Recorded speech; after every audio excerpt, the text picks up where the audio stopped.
Bon allez, c'est parti en gros. Bon bah de nouveau avec Blaise, toujours au camp Edelweiss, saison 3 et journée 3. Aujourd'hui j'ai un peu de temps contrairement aux 2 premiers jours. Donc j'ai trouvé une nouvelle proie et j'enchaîne un nouvel entretien pour vous mes chers. Et je suis là avec Pierre. Salut Blaise. Salut Pierre, salut. C'est la première fois qu'on se rencontre, c'est la première fois qu'on se voit en vrai. On a déjà eu un petit peu échangé ces dernières heures, mais là on a vraiment l'occasion de se connaître, quoi, de se rencontrer un peu plus. Du coup, bah, t'as quel âge à peu près? Bah écoute, 25 ans. 25 piges. Dangereusement 26. Et t'habites dans quel coin en ce moment? Bah écoute, moi je suis au niveau Rhône-Alpes. Tu es inscrit sur le forum, enfin oui, parmi les nôtres depuis combien de temps?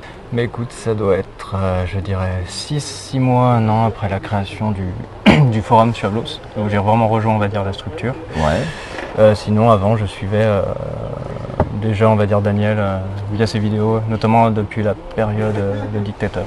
Ah oui, t'as connu, moi j'ai pas connu ça, j'ai rattrapé derrière, mais... Non, ouais, en fait, j'ai découvert via mes pérégrinations sur YouTube. Ouais. Et c'est là que ça s'est enchaîné, quoi. Très bien, c'est la facétie des algorithmes ou en fait tu fouillais déjà dans ces zones parfois les algorithmes YouTube ont du bon, tu sauras. Donc c'est par toi-même que tu es venu à tout ça ou tu avais déjà eu des rencontres, des connaissances qui t'ont amené? Alors non, pas du tout, si tu veux. J'ai commencé, on va dire, à m'intéresser au nationalisme en sortie de lycée. Ah ouais. Moi, j'étais pas du tout politisé, si tu veux. J'avais un pote qui, lui, baignait dans une famille plus politisée. Ouais. Et en fait, une fois, comme ça, il m'a dit, on discutait, une soirée entre potes, et il m'a dit, au final, Pierre, ton système de pensée se rapproche vachement du national-socialisme.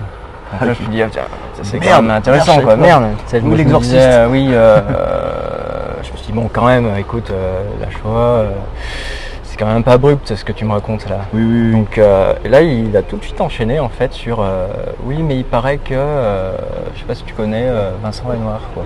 D'accord. Donc, entrée en matière assez particulière, quoi. Ouais. Et là, en fait, je me suis renseigné, quoi. J'ai eu cette ouverture d'esprit, cette curiosité. Ouais. Donc j'ai regardé 2-3 vidéos de Renoir, je me suis dit tiens, c'est intéressant, quoi. Sans, comment dire, l'écouter comme un gourou ou quoi que ce soit, mais simplement à me poser la question. Donc j'ai vu quelques vidéos de Renoir, ensuite je crois que j'ai enchaîné avec ER. Ouais, comme la plupart. Parce que je crois qu'à l'époque, je sais pas si c'est toujours le cas, mais Renoir était relayé par ER. Ouais. Et sur ER, je crois que j'ai pu découvrir différentes personnalités, je crois, Lelay notamment. Donc voilà, j'ai pu naviguer à droite à gauche. Ensuite, par hasard, en regardant des vidéos sur YouTube, j'ai vu la vidéo d'un type qui parlait, je crois, de Hans-Ulrich Rudel. Oui. Et c'était Daniel, dans sa période Dictateur. D'accord. Donc là, j'ai regardé, je me suis dit, tiens, le type est sympa, quoi. Ouais. Il se prend pas la tête. Oui. Et donc j'en ai regardé 1, 2, 3. La personnalité m'a plu. D'accord. Donc ensuite, voilà, j'ai suivi. Et puis après, avec Yann, la structure s'est montée. Ouais. J'ai tout de suite été intéressé, en fait. Ah ouais, donc dans les premiers temps, hein, relativement. Dans les premiers temps. Après, le forum, je suis inscrit un petit peu après parce que si tu veux, j'y croyais pas trop au début, si tu veux. Okay. Que les gens puissent se rencontrer, en fait. Ouais, tu trouves ça plus utopique au débui, ouais. Ouais, je me suis dit, en fait, on est trop peu nombreux. Si tu veux, je me suis directement mis la contrainte géographique. Si tu vas en avoir un dans le nord, un à Marseille, un à Lille, ça va être le Bins, quoi. On va être 3-4 pèlerins, ça va pas marcher. Et au bout d'un moment, j'ai eu le déclic, je me suis dit, hop, puis après, qu'est-ce que ça coûte, quoi. Donc, je me suis inscrit et je crois le lendemain, ou 2 jours après, tu avais un type qui m'envoyait un message, est-ce que tu serais disponible pour boire une bière, quoi. Ouais. Et j'y suis allé, quoi. Donc ta seule appréhension, c'était ça va pas marcher. Ouais, c'est ça. Ou est-ce que tu as eu d'autres types d'appréhension? J'ai eu la petite appréhension au départ, donc avec un pote, donc le pote dire qui m'a un peu amené sur le chemin du nationalisme. C'était que d'être grillé, est-ce que les RG et compagnie, est-ce que ça va amener à des soucis Et puis après je me suis dit mais au final, si on fait juste que se voir, quel est le problème? On n'a pas prévu de prendre l'Elysée, on n'a pas prévu de faire quoi que ce soit, quoi. On veut juste échanger entre... se fréquenter. Voilà, tout simplement. Très bien, écoute, tu as déjà bien engagé la discussion et la rencontre. Je peux tout à fait sauter un tas de questions que j'avais prévues. Parfait, non, c'est parfait. As-tu été ou es-tu toujours sujet à la colère? Et comment t'en arranges-tu? Alors, je vais répondre un peu Prends ton temps sur pour, plusieurs plans. Ouais, vas-y. Je dirais la colère, je suis de nature relativement calme, si tu veux. Ok. Donc, même si quelqu'un va chercher à m'emmerder, me balancer des tacles, des piques, je prends sur moi en fait. Si tu veux, ça va me passer complètement côté de la tête. Après la colère, oui, une colère, je dirais même que j'ai été un peu haineux parfois, sans vouloir, enfin si, du coup, le mot est un peu fort, mais non, je dirais même pas haineux, mais vraiment avoir un profond mépris. Quand on voit ce qui se passe aujourd'hui, un dégoût, voilà, le comportement franchement de certaines racailles, enfin c'est, ouais, non, pas de la haine. En fait, j'irais pas jusque là parce que c'est vraiment pour le coup souhaiter du mal à une personne, mais un profond mépris, profond dégoût pour ce qui se passe par rapport aux racailles, par rapport à ce qu'on fait de notre pays, tout simplement. C'est un sentiment qui t'habite encore un petit peu, même si il n'est pas du tout premier en toi, mais il est toujours un peu présent. Ouais. Ou est-ce que tu le transformes, ce sentiment, en se concentrant sur autre chose? Ça dépend vraiment des périodes et des événements. En fait. D'accord, ouais, quand même. Typiquement, attentat, promenade des Anglais, le Bataclan. Mais sinon, au quotidien, non, on essaye de positiver. Ouais, bien sûr, c'est ce qu'on fait, et puis on le fait plutôt bien entre braves. D'ailleurs, qu'est-ce qui aujourd'hui te donne le plus d'espoir? Tout un tas de petites choses au final.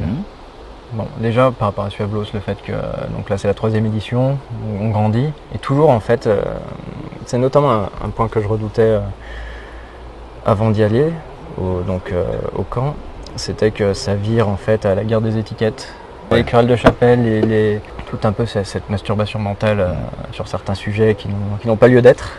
Là-dessus, ça donne espoir en fait. On arrive à passer outre tout ça, parce que finalement il y a tout un tas de profils. Il y en a même qui sont, on va dire, assez peu politisés par rapport au mouvement, mais simplement qui veulent se retrouver entre camarades. Justement, y a-t-il un profil de Faf ou de Suavelien qui t'est particulièrement antipathique? Qui est quand même des nôtres, tu vois, qui est forcément, il fait partie de la communauté, bien sûr, mais ce profil-là, ça c'est un truc qui te saoule, quoi. Je n'ai pas souvenir d'avoir été saoulé en fait par un Suavelien en fait, en particulier. Ou dérangé Non, je n'ai pas souvenir honnêtement d'avoir été dérangé par un Suavelien. Après, il y a des comportements humains que j'apprécie pas, que je trouve dommage. C'est être un peu imbu de sa personne. Un peu arrogant. Un peu l'arrogance en fait. Ok, ça c'est un truc. L'arrogance, surtout quand tu atteins une certaine notoriété. Je trouve ça dommage en fait. Ok, question opposée, un peu générale comme ça, mais cite-moi 3 vertus fondamentales pour un brave. Je dirais la simplicité, de ne pas se prendre la tête, la prévenance envers les autres, et puis l'ouverture d'esprit. Ok. Ça me semble indispensable, être ouvert d'esprit. Ça me plaît. Est-ce que tu as un auteur, que ce soit en littérature ou en quelconque art ou pratique, que tu as envie de partager là? Ok. Un auteur. Alors, au sens large, auteur, un créateur. Un créateur, un auteur. Mais écoute, au final, je lis assez peu. J'essaye un peu de me forcer. J'ai tendance à la procrastination, mais il y a un auteur, rien à voir avec le nationalisme, c'est Tolkien, si tu veux. Mais ça l'univers Tolkien, en fait, je trouve ça magnifique, quoi. Le gars, c'est vraiment un génie qui a créé un monde complet. Ouais, et qui nous ressemble peut-être aussi. Et en fait, il y a eu pas mal de petits reportages sur le sujet, donc c'est vraiment empreint de mythes européens, de l'histoire européenne. Donc en tant qu'Européen et fier d'être Européen, on se retrouve vraiment à l'intérieur de Tolkien, et il y a tout qui est bon dedans. C'est le mythe du héros, mais pas le mythe cucu du héros, c'est vraiment la noblesse héroïque qui est montée à l'intérieur et que je trouve. Et d'ailleurs, c'est pas un seul archétype de héros, il y a plusieurs archétypes de héros avec plusieurs compétences différentes. C'est ça que j'aime aussi chez Tolkien. Complètement. Du grand chevalier au petit hobbit, bien sûr, ou à d'autres profils comme ça. La bravoure, mais aussi la trahison qui est narrée à l'intérieur, c'est vraiment complet et beaucoup plus complexe que les films. Si vous avez aimé les films, honnêtement, pour ceux qui nous écoutent, je vous incite vraiment à lire Tolkien. C'est vraiment génial. Ok, là tu viens de nous en parler, mais justement, parle-nous d'une autre source d'inspiration. Écoute, moi je dirais que j'en ai beaucoup. Je suis quelqu'un vraiment de simple, si Ouais. tu veux, donc source d'inspiration, je dirais la musique. Donc, moi j'aime beaucoup la musique folk américaine, on va dire la country, donc pas Cotton Eye Joe, hein, faut pas déconner, mais vraiment Johnny Cash, Townes Van Zandt, si tu veux. Blues blanc, ouais, il y en a des trucs ouais, excellents. ouais. La musique classique, la musique tradie européenne, donc la musique folk, la musique slave, Brel, Brassens, la musique. T'es la frotté musique toi-même française. à la musique Ouais, bah écoute, je gratouille un peu de guitare Ouais. pour moi. Souris, n'aie pas honte, c'est mon cas, et c'est le cas de plein de gens, ça fait du bien à l'âme déjà. Ça fait du bien, ouais. Voilà. Donc la musique, et si t'en veux une autre, je dirais vraiment le contact avec la nature. Ah, Alors on sent un païen là. La rando, pour tous ceux qui ont tendance un peu, je dirais, à l'anxiété, à ressasser, broyer du noir. Honnêtement, prenez une paire de godasses et barrez-vous dans la verte, quoi. Allez randonner, partez en forêt, peu importe, n'importe où. Franchement, on pense plus à rien et on est un peu en communion avec la nature. C'est vraiment je dirais même limite une méditation en fait. Tu oublies tout et t'as vraiment une sérénité quoi, quand tu le fais. Donc ça, grosse source d'inspiration. En tout cas de calme. Déjà, ouais, déjà. Y a-t-il une nouvelle compétence sur laquelle tu te formes ou tu aimerais te former? Déjà point de vue travail, je dirais. Point de vue travail, si tu veux, moi je travaille dans le milieu de l'ingénierie, dans des gros bureaux d'études, et ça correspond pas du tout au mode de vie que j'ai envie de vivre, qui me correspond. J'aimerais bien développer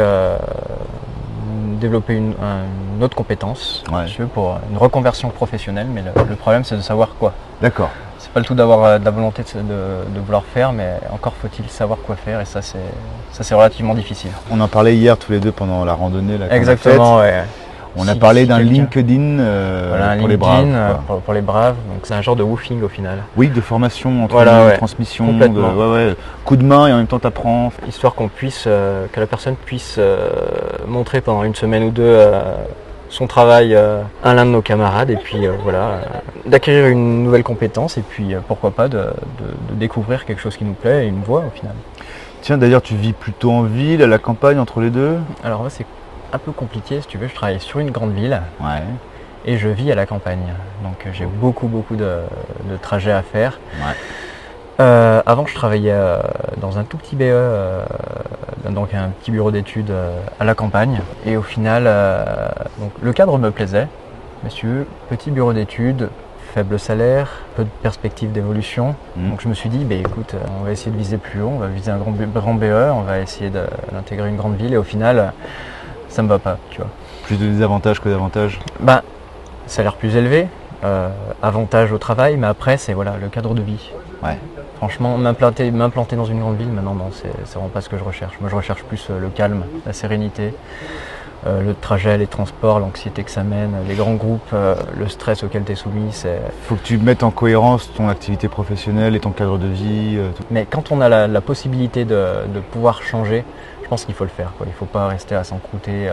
C'est un coup à devenir dépressif, ça. Oui. Il faut vraiment changer, quoi. Mais tiens, justement. Même quand on ne sait pas sa voie, je veux dire, oui. on ne connaît pas sa voie, mais on sait ce qui nous plaît pas. Oui, déjà. Déjà, on peut faire une croix sur ce qui nous plaît pas, tel domaine nous plaît pas, tel type de structure au travail nous plaît pas. Hop. On le sait au moins. Très bien. On peut au moins savoir ce qu'il ne faut pas faire, quoi, et où s'orienter. Est-ce que tu as déjà pensé à l'expatriation ou pas? C'est une très bonne question. Ça me travaille un petit peu, quoi. Il y a plusieurs camarades en fait qui y songent en ce moment, donc il y en a qui vont le faire. C'est au centre de notre. Par exemple, on a Daniel qui est parti donc en Roumanie. Bon, ça c'est de notoriété publique.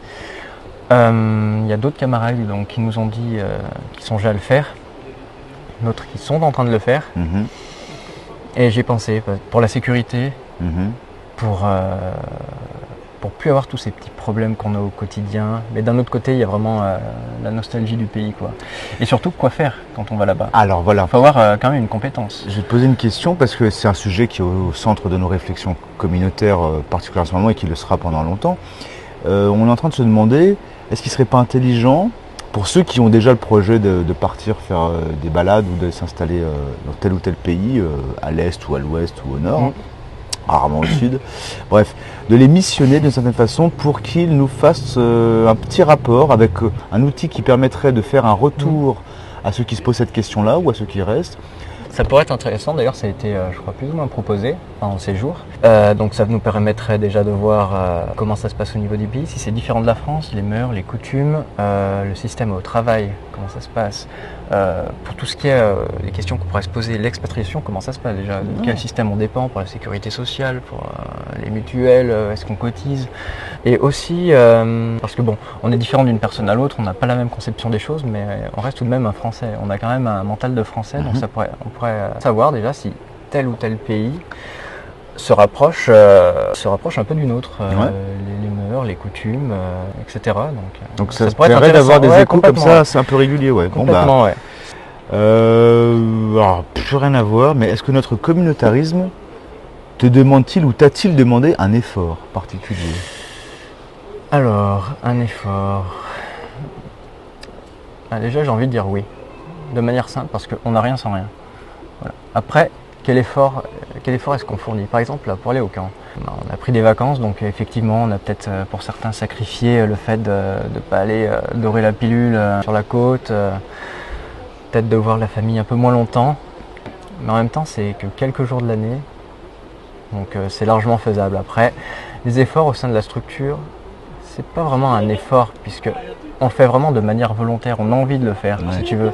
Quand on a une compétence qu'on souhaite faire partager à d'autres, que ce soit par exemple pour les ateliers qu'on peut faire ici, que ce soit par exemple secourisme, le droit, des ateliers sportifs, peu importe au final, c'est pas un sacrifice, c'est vraiment le moindre effort, quoi. On le fait par plaisir, si tu veux. On peut trouver un immense plaisir dans l'effort et complètement, quoi. Satisfaction qui va derrière. T'es récompensé quand tu vois que voilà, ça a plu à tes camarades, quoi. Clairement. Donc non, pas d'effort au final. Qu'est-ce que c'est en fait, par exemple pour Suavlos, t'as juste à t'inscrire et simplement, je sais pas, un truc simple, mais d'aller boire une bière avec des collègues, quoi, de parler, d'échanger, de voir un peu comment ça se passe. C'est pas compliqué en fait. Quel est le facteur principal à cause duquel nous n'assistons pas à un communautarisme massif? Au final, il y en a plein qui n'ont pas les yeux sur ce qu'on voit, qui se disent mais ça va pas marcher. Ou alors il y en a qui se disent la garde-chapelle, oh non je veux pas y aller parce qu'il va y avoir un tel qui va soutenir un tel. Les gardes-chapelles, ça c'est vraiment un gros problème qu'il faut outrepasser. Il faut arrêter, je pense, de se dire lui il est païen, moi je suis catho, ça va pas marcher. Ça c'est un problème majeur. Et surtout c'est un problème un pessimisme ambiant qui flotte. Parce que au final, dans l'ensemble, ce que nous propose entre guillemets la fachosphère, les cercles nationalistes, etc., c'est des prises de conscience. C'est de dire ben voilà, la démographie est ce qu'elle est, le gouvernement n'est pas de notre côté, tous les jours il y a des agressions, etc. Oui, mon sang on le sait déjà, je veux dire, on le voit tous les jours. Donc au bout d'un moment il faut mettre en place des solutions. Le constat est fait, maintenant il faut des solutions, maintenant il faut des projets. Et pour ça, il faut de la volonté. Il faut avoir l'envie, clairement, de faire avancer les choses. Et donc un manque de volonté, c'est triste à dire, mais on est assez pessimiste en France. Ça, il va falloir que ça change, quoi. Il faut vraiment qu'on parte, qu'on ait un positivisme et surtout une volonté. La volonté, c'est vraiment quelque chose de difficile. Enfin, moi-même, j'ai vraiment du mal avec ça, mais il faut vraiment se forger une volonté. Mais alors, évidemment, la volonté, évidemment. Mais alors, la volonté, il faut qu'elle ait un sens. Enfin, on se met en mouvement à l'intérieur de soi et dans le réel si on a un objectif, un but et tout ça. Moi, c'est la première fois de ma vie que le sens est aussi clair, net, précis, de par le communautarisme. Tu vois, je n'ai plus envie de réformer l'homme ou me réformer moi ou la société. Non. C'est beaucoup plus simple, justement, et beaucoup plus puissant. C'est renforçons-nous les uns les autres pour ceux qui voudront le faire. Voilà, oui. Bah, en fait, c'est rejoignez vos camarades, fondez quelque chose avec eux, quoi. Bâtissez, tout simplement. Commencez par boire des coups. Après, vous ferez des ateliers. Vous allez faire on va dire boire des coups, oui, ça n'a pas de sens, mais ça permet, mine de rien, de connaître la personne. Je veux dire, c'est ce que. On va dire, je ne vais pas le reprocher, très honnêtement, mais les camps, par exemple, nationaux qu'on pourra trouver, au final, c'est quelque chose d'assez militaire, c'est parfois. Donc voilà, on se connaît pas forcément, on va tout de suite faire boxer ensemble, on va se connaître dans la sueur. C'est un peu, c'est un peu radical quand même, c'est un peu abrupt. Tandis que là, voilà, on va se connaître tranquillement, quoi. On va boire un coup ensemble. On se connaîtra un petit peu plus, on va se dire bah, tiens, on va faire une rando, on apprend à connaître les personnes, on va faire des activités ensemble. Il y a des activités pas militaires, c'est pas du tout le terme, mais par contre physique, oui, de renforcement, voilà, oui, renforcement musculaire, de groupe, voilà. Mais il y a aussi de self-défense. Il y a aussi de la nourriture, de la culture, tous les sujets sont abordés et même des rituels. On a assisté hier au premier mariage au sein de la communauté. Enfin, c'est historique. Voilà, complètement. Il y en a qui pourraient voir ça d'un œil un peu enfantin, se dire que c'est un petit peu ridicule, mais au final, ça envoie un message fort au groupe. C'est vraiment... on n'est pas là pour enfiler des perles. On est Je crois même qu'on retrouve le sacré. Ouais, voilà, il y a vraiment une symbolique, c'est quelque chose de... Voilà, on fonde des foyers, quoi. Et on le fait voir à la communauté, pour donner envie un peu aux autres aussi de se lancer. À former des couples, à bâtir des foyers. Enfin, c'est mon problème aussi, c'est la solitude, le célibat. Enfin, il suffit de voir dans un camp. Enfin, je veux dire, il y a beaucoup d'hommes pour assez peu de femmes. Ça, c'est pareil dans tous les camps et ça, il faut que ça change, quoi. Évidemment, la société progressiste et moderne, dans ce cas de destructeurs, a cassé tous les moules. C'est de l'homme véritable, de la femme véritable, du couple, du sacré. Ils ont tout cassé. Et ben nous, on est en train de refonder la notion même de couple, de foyer. Voilà, exactement. On en rappelle le sens, clairement. Tout simplement. Alors on le fait humblement, des fois de façon un peu comme ça vient, on tâtonne, mais en fait ça va très vite et c'est puissant. Enfin, moi, peu importe la forme que ça prend, ce qui compte c'est vraiment le fond et la symbolique. Quoi. Ouais. Voilà, on fonde un couple. Pourquoi on le fonde ? On le fonde pas parce que on se plaît. C'est pas aussi simple que ça. C'est vraiment, ça part de quelque chose de beaucoup plus profond. On a trouvé quelqu'un qui nous correspond. Voilà, maintenant on va bâtir. Ouais. Et c'est rassurant moi, ce communautarisme-là, qui est pourtant assez naissant et encore balbutiant sur certains aspects, est déjà assez fort pour me donner un espoir dans l'avenir, l'envie de faire des enfants, parce que je sais que mes gosses auront déjà des tas de tontons et de tatas. Voilà. Tu vois, il y aura déjà une structure, un esprit de famille puissant. Et puis, bien sûr, j'ai aussi ma famille, l'authentique. Bien sûr. Mais cette seconde famille qui fait société. Enfin, voilà, il y a la famille, on va dire, de sang, et la famille de sang au sens large. Voilà. Ouais. Et puis, c'est aussi l'entraide. Le jour où... parce que on est une communauté, et le but d'une communauté, c'est pas simplement de faire des beaux discours, de se dire oui, il faut faire ci, il faut faire ça. C'est vraiment que ce soit effectif, quoi. Quand il y a quelqu'un qui est dans la merde, on lui tourne pas le dos, on l'aide. S'il y a une naissance dans un foyer, ce qui est formidable, et ben, parfois on est un peu ric-rac, on a besoin d'aide, simplement que ce soit pour acheter une poussette, pour acheter un lit pour le bébé. Ouais. Quand il y en a un qui va avoir une tuile avec sa bagnole, on va pouvoir lui venir en aide, quoi. On laisse pas les amis dans la merde. Exactement, on est capable de réparer les petits bobos de la vie, ou les gros, mais aussi de trouver les ressources humaines ou même économiques à tous ceux qui ont déjà des envies d'entreprendre ceci ou cela. Donc c'est sur les deux polarités de la vie que la communauté est hyper active et nous renforce, c'est ça. Parce que quand on est sorti de cette société de l'individu où on peut même pas compter sur sa famille parce que la retraite, l'héritage on n'en aura pas parce que nos parents auront tout cramé, ou alors la sécurité sociale est épuisée. Nous on refait mutualisme, on refait le bien commun, ça veut dire quelque chose, la fraternité ça veut dire quelque chose. Et en même temps, on le rappelle, parce qu'on pourrait donner l'impression d'une secte des fois, la liberté aussi. Chacun pense ce qu'il veut, pour ce qu'il veut. Et là, c'est quelque chose qui est vu comme sectaire aujourd'hui, puisque ça a été complètement perdu. Mais à l'époque, par exemple, je sais pas, moi, on pourrait parler des communautés paysannes qu'on pouvait trouver un peu partout en France. Tout ça, c'était normal, quoi, l'entraide. Ouais. Ni plus ni moins. Ah ouais. Avec la géographie, la proximité géographique qui les aidait. Exactement. Nous, on a ce petit handicap, mais qui est provisoire pour moi. C'est un handicap pour l'instant.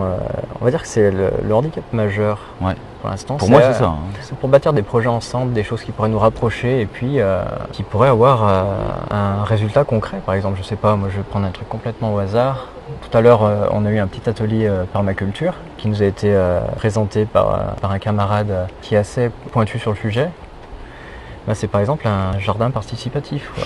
Pouvoir avoir un jardin, ça c'est un lieu de rencontre, c'est quelque chose de simple. Mais le problème majeur pour l'instant c'est le problème géographique. Quoi. On va avoir un camarade qui va être dans telle ville, un autre à 30 km au nord, un autre à 30 au sud. Donc c'est un peu pour l'instant le facteur qui pêche.